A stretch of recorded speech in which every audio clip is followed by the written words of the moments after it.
Hi mga bestie! Welcome po muli sa ating channel, sa ating vlog. And please do subscribe to my channel sa mga hindi pa nakasubscribe dyan.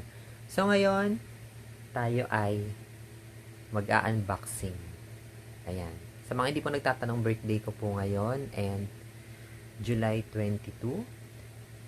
Na-celebrate ko naman siya kanina. Nag-dinner na lang ako kasama ang family ko sa phone.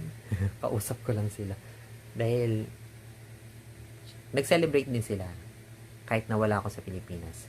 Anyways, so na-celebrate ko naman yung birthday ko ng 19, 20, and 21. So, may natanggap akong gifts.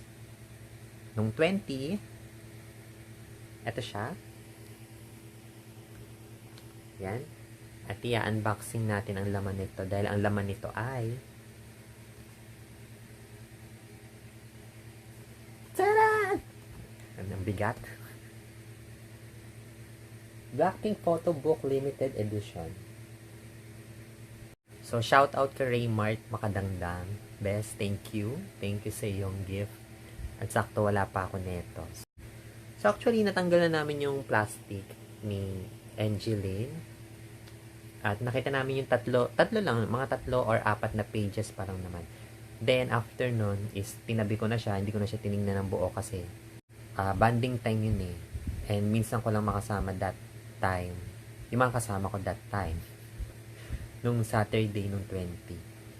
So, after namin makita yung 3 to 4 pages ng book is tinabi na rin namin. Ako, tinabi ko na rin agad para ma-focus ako sa pakikipag-banding, pakikipag-usap sa kanila since minsan ko lang naman sila makasama. Dapat ganon. So anyways, mga bestie, tingnan natin ang nilalaman ng photo book. So, i-share ko yun sa inyo, okay? Just watch!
Mga bestie, thank you for watching. See you next time. Annyeong. Samida.